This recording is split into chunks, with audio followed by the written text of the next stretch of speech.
SUV tapi lagi kecil daripada Myvi, tinggi daripada Myvi. Macam kecil, tinggi, pelik ya? Ya ke?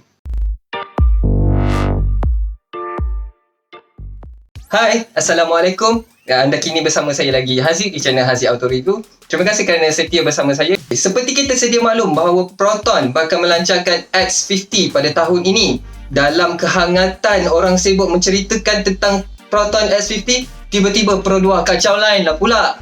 Pro 2 bagi satu hint lagi. Dia akan melancarkan SUV dan akan kacau market. Katanya dalam segmen B. Tapi tu kejap lagi kita cerita kenapa yang tapinya. Dan Pro 2 juga mengatakan kod kereta ini adalah D55L. D55L ini adalah sebuah nama baru yang kita tidak tahu lagi, dan yang pasti adalah ia adalah adik-beradik daripada Daihatsu Rocky dan Toyota Rise yang telah pun dilancarkan di Jepun. Yang menariknya, Toyota Rise dan Daihatsu Rocky ni mendapat sambutan yang luar biasa di Jepun. Mungkin ini resepi yang Pro 2 akan bawa ke Malaysia nanti. Kita nantikan. Okey, apapun sebelum saya mencerita lebih lanjut mengenai D55L ini ataupun Pro 2 batu Daihatsu Rocky, kita translate jadi Pro 2 batu lah. Saya ada satu fakta menarik, iaitu Pro 2 terlibat secara langsung dalam pembangunan SUV ini dari awal pembangunan, okey? Bukan rebadge semata-mata. Pro 2 terlibat dalam pembangunan rekaan Toyota Rise dan Daihatsu Rocky di Jepun. Ini bermakna Pro 2 tidak akan menggunakan desain yang selain daripada Daihatsu Rocky dan juga Toyota Rise. Contoh macam gambar ni.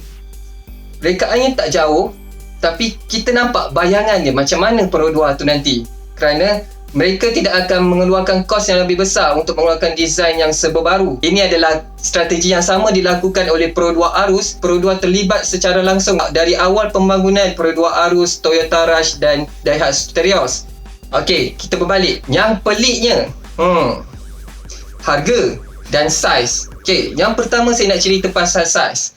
Sebab kalau nak dibandingkan dengan dua adik-beradik Pro 2 yang lain, contoh Pro 2 Beza dan Pro 2 Myvi, di sini saya sertakan 3 pembandingan antara Pro 2 Myvi, Pro 2 Beza dan Pro 2 D55L SUV baru nanti. Pro 2 D55L bakal berada di tengah-tengah antara saiz Pro 2 Myvi dan Pro 2 Beza, di mana Pro 2 Myvi ialah 1735mm lebar, Pro 2 Beza 1620mm lebar, dan Pro 2 D55L adalah 1695mm lebar. Tinggi yang pula, Pro 2 Beza 1525mm tinggi, Pro 2 Myvi 1515 tinggi, dan Pro 2 D55L adalah 1620mm tinggi. So anda dapat bayangkan tak? Kereta yang lebih kecil pada Myvi tapi lagi tinggi daripada Myvi.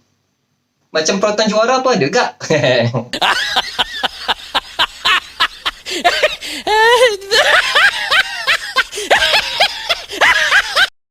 Mungkin, tapi kita sedia maklum bahawa Pro 2 memang bijak dalam menyelesaikan masalah-masalah kereta compact ni. Maksudnya rekaan Pro 2 sentiasa nampak elok di mata, tak nampak janggal. So, saya percaya designer Pro 2 ada magic di situ. Mengenai segmen Pro 2 D55L ini bakal berada di dalam kawasan B segmen. Dan di sini saya suka nak ingatkan bahawa Pro 2 walaupun berada dalam B segmen, dia tidak akan berlawan secara terus bersama Proton X50. Kerana apa? Sebab wheelbase Pro 2 sepatutnya berada di kawasan bawah B segmen, hampir kepada A segmen, di mana kawasan ini saingan terdekat adalah Haval H1, bukan Proton S50. Manakala Proton S50 adalah proper B segment yang akan bersaing bersama Honda HR-V, Toyota CHR dan juga Mazda CX-3. Mungkin juga Subaru SV. Maka di sini Pro 2 hanya ingin mengacau market Proton dalam meletakkan SUV yang lebih kecil daripada Proton, dan mesti harga menjadi peranan. Mengenai harganya pula, Proton sentiasa merahsiakan harga Proton S50 dan Pro 2 juga begitu. Namun, beberapa analisa daripada pakar-pakar automotif mengatakan Pro 2 mungkin bakal meletakkan harga yang sedikit lebih mahal daripada Myvi. Wait, kejap. Lagi mahal pada Myvi tapi kecil daripada Myvi. Berbaloi ke? Okey, tak apa, tu nanti. Yang pastinya Pro 2 bakal meletakkan harga yang sedikit lebih mahal daripada Myvi. Kalau kita tengok, Myvi paling mahal adalah RM55,000. Dan Pro 2 Arus adalah 72,000 paling tinggi. So dalam lingkungan 55,000 hingga 72,000 ada kekosongan, dan situ adalah harga Pro 2 D55L. Tapi ada lagi satu tapi, banyak tapi ni. Sebenarnya ada satu rahsia lagi, iaitu kemungkinan bakal diletakkan slot MPV pengganti Alza dalam lingkungan harga ini. Penganalisis automotif sendiri mengatakan mungkin MPV B segmen pengganti Alza ini bakal diletakkan lebih mahal berbanding D55L. Maka di sini kita dapat bayangan bahawa harga D55L mungkin bakal berada dalam harga 60 hingga 65,000. Sangat murah. Dan speknya pula sangat berbaloi, sebab Pro 2 bakal meletakkan ASA 2.0 yang sama macam Pro 2 Azia, Pro 2 Arus, dan ada penambahan iaitu Adaptive Cruise Control pada semua kelajuan. Mana ada kereta bawah 70,000 nak ada ciri-ciri macam ni? Arus pun tak ada. Fakta yang seterusnya ialah enjin. Pro 2 SUV ini bakal dijana kuasa 1.0 turbo 3 silinder yang akan menghasilkan kuasa sebanyak 97 horsepower dan 140 Nm torque. Tapi lagi sekali, enjin ini kurang berkuasa daripada Myvi. Kenapa nak letak kereta lagi mahal pada Myvi tapi lagi kecil dan lagi kurang kuasa berbanding Myvi? Tak tahu. Dan satu lagi iaitu gearbox. Dulu budak-budak Pro 2 ataupun fans Pro 2 mengatakan CVT tak bagus. Apa ni, Proton pakai CVT, Honda pakai CVT. Sekarang Pro 2 akan guna CVT dengan turbo. Macam mana? Yang menariknya pula, Pro 2 bakal menggunakan platform serba baharu, iaitu platform global daripada Toyota yang dialihkan namanya kepada Daihatsu Global New Architecture. Apa kelebihan DGNA ni? Kelebihan platform ini adalah bakal membuatkan kereta itu lebih rigid, lebih tegap, di mana kereta ini memiliki low center of gravity, mana center of gravity dia lebih rendah, dan juga ini bermakna Pro 2 bakal memiliki handling yang lebih baik berbanding Proton. Proton jaga-jaga, dah ada pencabar ni, tak boleh relax. Boleh ke S50 nak bertahan kalau Pro 2 keluarkan model-model macam ni? Masalah besar buat Proton. Jadi, itu adalah beberapa perkara atau fakta penting yang anda perlu tahu.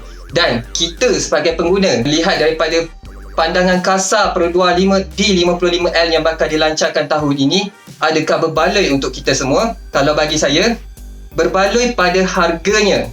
Sebab mungkin pada harga begitu kita tak akan dapat spek-spek yang hebat di mana kereta-kereta yang lebih mahal ada. Tapi saya perlu melihat di depan mata bagaimana Pro 2 ingin meletakkan komposisi harga kereta ni, dan saiz kereta ni pula perlu dipertimbangkan. Betulkah macam Haval H1? Sebab kalau Haval H1 memang kecil dan sangat kecil, dan kereta ni tadi pun memiliki saiz yang lebih kecil daripada Myvi. Mungkin Pro 2 buat magic, saiz luar kecil, dalam luas. Macam Myvi sekarang, luar nampak kecil tapi dalam lebih luas. Mungkin ada sesuatu yang Pro 2 bakal membuat kejutan tahun ini. Okey, setakat itu sahaja video saya untuk Pro 2 D55L kali ini.